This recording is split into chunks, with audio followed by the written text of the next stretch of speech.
शिव महापुराण की कथा यहां तक कहती है, मंदिर में जल चढ़ाने जाओ तो अपने घर से जल लेकर जाओ। मंदिर में तो बाल्टी भरकर रखा रहता है, लोटा भी रखा रहता है, कलश भी रखा रहता है। मंदिर का पानी भरकर, मंदिर की बाल्टी में से जल भरकर शंकर भगवान को नहलाना सरल है। अपने घर से जल लेकर जब जाओगे तो घर का वास्तु दोष, घर का पितृ दोष और घर का काल सर्प दोष तीनों उस लोटे के माध्यम से जाएगा और शिव को समर्पित हो जाएगा। आज फिर निवेदन करूंगा इस नेपाल देश की पावन धरा से, डोलेश्वर महादेव की कथा में निवेदन करना चाहूंगा। जो बेटा बेटी नौकरी के लिए अप्लाई कर रहे हैं, जो बेटा बेटी चाहे सरकारी नौकरी हो, प्राइवेट नौकरी हो, सर्विस के लिए अप्लाई कर रहे हैं, उन बेटा बेटियों से निवेदन है, दुर्वा शिव जी को समर्पित कर कर केवल दूब जानते हो ना, दुर्वा सब जानते हैं। दुबा जो माला पिनाई थी उसमें बहुत सारी लगी थी, पढ़ी है, बताना जरा।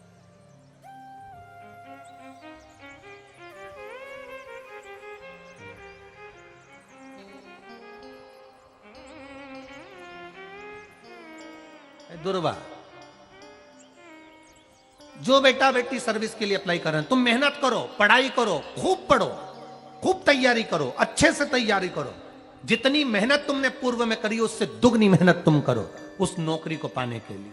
और साथ में जब एग्जाम के लिए जाओ, कहीं इंटरव्यू देने के लिए जाओ, दुर्वा शिव जी को, इस दुर्वा का जो डंडी का मुख है ये अशोक सुंदरी वाली जगह, फिर समझ लीजिए जैसे ये शिवलिंग, ये गोल जलाधारी, यहां से पानी नीचे गिरता है, बीच में अशोक सुंदरी का स्थान होता है। तो ये जो दुर्वा हम चढ़ाएंगे तो इसका डंडी का मुख शिवलिंग के ऊपर चढ़ाएंगे तो ये शिवलिंग पर डंडी की जो भाग है वो अशोक सुंदरी की ओर हो गया और ये भाग इस ओर हो गया। शिव जी को समर्पित कर कर पहले दुर्वा चढ़ाएंगे, उसके बाद में देवाधिदेव महादेव को एक लोटा जल जो तुम घर से लेकर गए हो वो समर्पित करो। 3 महीना लगातार अपनी पढ़ाई की मेहनत करो, अपने इंटरव्यू की मेहनत करो और खूब अच्छा पढ़कर साथ में एक लोटा जल और दुर्वा शिव जी को भले 10 दुर्वा की जगह केवल एक दुर्वा चढ़ाओ, चढ़ाकर जल चढ़ाना। 3 महीने तक लगातार बाबा से प्रार्थना करना। विश्वास कहता है अगला पत्र तुम्हारा व्यासपीठ पर होगा, नौकरी लगेगी, निश्चित है। आप करो मेहनत, कर्म करने में पीछे मत हटना, पढ़ने में पीछे मत हटना, विद्या अध्ययन करने में पीछे मत हटना, अच्छी एजुकेशन पाने में पीछे मत हटना। पहले मेहनत अपनी करो। पूर्व में जो इंटरव्यू दिए हैं उसमें जितनी कमी रह गई, अगली कमी को पूर्ण करने के लिए अच्छी मेहनत करो, खूब पढ़ो, खूब अच्छे से विद्या अध्ययन और फिर बाबा पर समर्पित होकर जाओ, बाबा पर विश्वास कर कर जाओ, भरोसा पूरा कर कर जाना। इंटरव्यू देते समय अपना विल पावर मजबूत होना चाहिए कि मेरे साथ मेरा काल अधिपति महाकाल है, अब निकल कर मानो। हम दुकान खोलते हैं, कपड़े की दुकान खोल रहे हैं, किराने की दुकान खोल रहे हैं, लोहे की दुकान खोल रहे हैं, भंगार की दुकान खोल रहे हैं, किराना की दुकान खोल रहा है, पान की दुकान खोल रहा है। हम दुकान खोलते हैं पर दुकान खोलने से पहले तुम्हारे 2 मन हो जाते हैं, चलेगी कि नहीं चलेगी, खोल तो लूंगी, चलेगी कि नहीं चलेगी।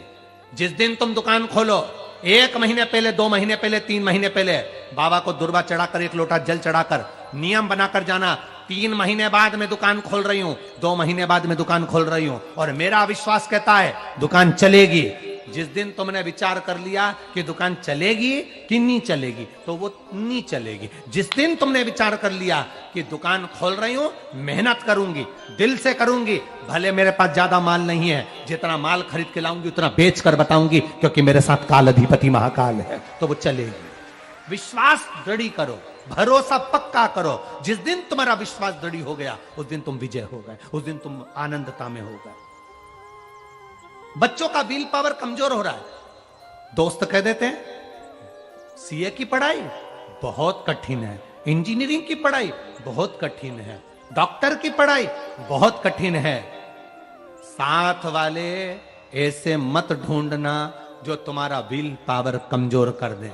ये वाली फैक्ट्री खोलेंगे तो हो सकता है नुकसान हो जाए, इसलिए ये फैक्ट्री खोलने का मन नहीं हो रहा है। फैक्ट्री का सेटअप जम गया, सब कुछ जम गया, और मालूम पड़े, विचार करा कौन चलाएगा, कैसे होगा, कैसे चलेगी, तो वो फैक्ट्री कभी नहीं चलेगी। तुमने सोच लिया कि अपने क्षेत्र में नहीं है, मेहनत करूंगा, चार चांद लगाऊंगा,